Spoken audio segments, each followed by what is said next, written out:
अस्सलामुअलैकुम दोस्तों, बात करेंगे इस वीडियो में जम्मू कश्मीर में कितनी टीचर्स की वैकेंट पोस्ट्स हैं। लेकिन उससे पहले मैं आपसे ज़रूर कहना चाहूँगा, जम्मू कश्मीर के नौजवानों के बारे में कोई भी बात नहीं कर रहा है।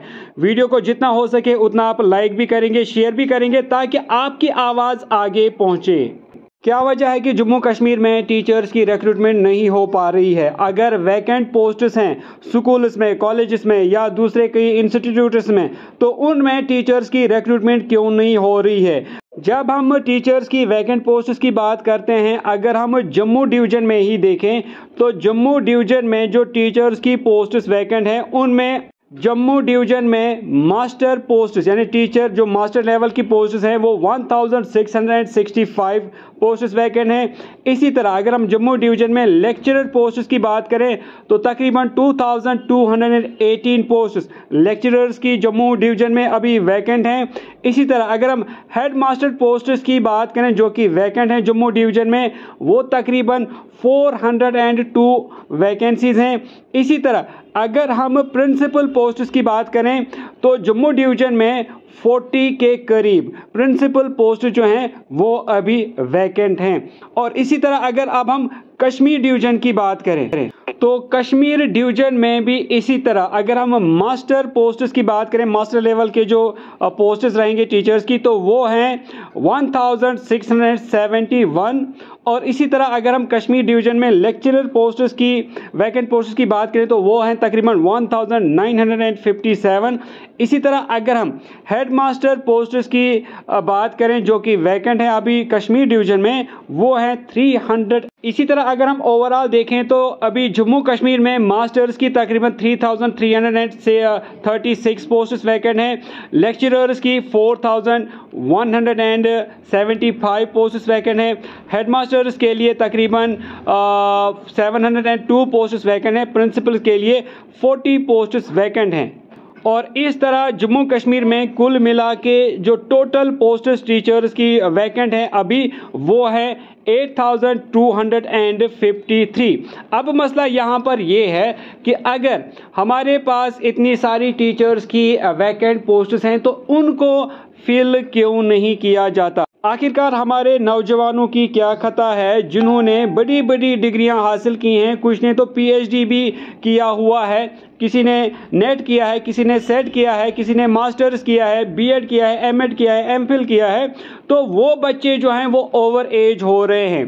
तो इन वैकेंसीज का आखिर हमें करना क्या है जब ये वैकेंसीज वैकेंट रहेंगी और हमारे बच्चे दूसरी तरफ ओवर एज हो जाएंगे? क्यों हमारे इन बच्चों का नहीं सोचा जा रहा है जो कि ओवर एज होने को बिल्कुल तैयार हैं और बड़ी बड़ी डिग्रियां उनके पास है? उनके बारे में कोई क्यों नहीं सोचता? आखिर इसमें जो सबसे बड़ा मसला पेश आ रहा है वो है सैक का ऑर्डर 2018 का, जिसमें टीचर पोस्ट्स की जो रिक्रूटमेंट है उसको फ्रीज किया गया है, जिसकी वजह से हमारे बहुत सारे नौजवान, हजारों की तादाद में नौजवान अभी ओवर एज हो रहे हैं। इसमें सबसे अहम मसला ये है जो हमारे RETs लगाए गए, उन RETs को वहाँ पर उन पोस्ट्स पे जो है वो एब्जॉर्ब किया जा रहा है, उनको प्रमोट किया जा रहा है। और दूसरी तरफ जो RETs की अगर हम बात करें तो उनकी जो क्वालिफिकेशन, कुछ बच्चे जो कुछ RETs टीचर जो हैं वो 12th बेस पे उस टाइम टीचर जो हैं वो अपॉइंट हुए हैं, कुछ तो वहाँ पे जो हैं ग्रेजुएशन बेस पे वहाँ पे अपॉइंट हुए हैं। और दूसरी तरफ हमारे PhD होल्डर्स, एमफिल होल्डर जो हैं वो अभी ओवर एज हो रहे हैं। अब आप ही फैसला कीजिए कि क्या हमारे जो RET हैं हम उनके खिलाफ नहीं है, लेकिन जो RET हैं उनमें से बहुत सारे ऐसे RET भाई हैं हमारे जो कि 12th पास करके जो है वो RET लगे हैं। तो चले जी, वो स्कीम अपनी तरफ, अगर वो RET लगे हैं तो उनको उसी ग्रेड पे रखिए, लेकिन जो पोस्ट्स वैकेंट हैं उन पे तो रिक्रूटमेंट कीजिए ताकि हमारे जो बाकी बच्चे हैं जिनके पास PhD है, एमफिल है या बाकी डिग्रियां हैं, कम से कम वो तो कहीं पर एडजस्ट हो जाते। आप उन्हीं का क्यों सोचते हो जो ऑलरेडी डिपार्टमेंट में है? आप उन्हीं को क्यों कहते हो कि हम उन्हीं को प्रमोट करेंगे? बताइए, जिस आरईटी के पास हाईएस्ट क्वालिफिकेशन 12th होगी और दूसरी तरफ एक बच्चा है जिसके पास हाईएस्ट क्वालिफिकेशन पीएचडी होगी, तो क्या ये पीएचडी होल्डर के साथ नाइंसाफी नहीं है? क्या वो डिजर्व नहीं करता कि वो कहीं पर एडजस्ट हो जाता, चाहे फिर वो हाई स्कूल हो या फिर हायर सेकेंडरी हो या कहीं पर कॉलेज हो? आखिर कब तक ऐसा चलेगा कि हमारे पढ़े लिखे बेरोजगार नौजवान वो बस कॉन्ट्रैक्ट बेस पे काम करेंगे और इसी काम के करते करते वो ओवर एज हो जाते हैं और लास्ट में जब उनके हाथ में कुछ नहीं आता तब वो मजबूर हो जाते हैं किसी सड़क पर आने के लिए और वहाँ पर चने बेचने के लिए। जैसे आपके पास एग्जाम्पल है हमारे शोपियान के 2 इनफैक्ट 3 पीएचडी होल्डर्स जो हैं जिन्होंने 10-10, 12-12 साल, 15-15 साल कॉलेजेस में काम किया है, असिस्टेंट प्रोफेसर के तौर पे उन्होंने काम किया है, आज वो चने बेच रहे हैं। अगर आपने वो वीडियोस उनकी देखी होंगी तो ये हालत है हमारे पढ़े लिखे बेरोजगार नौजवानों की।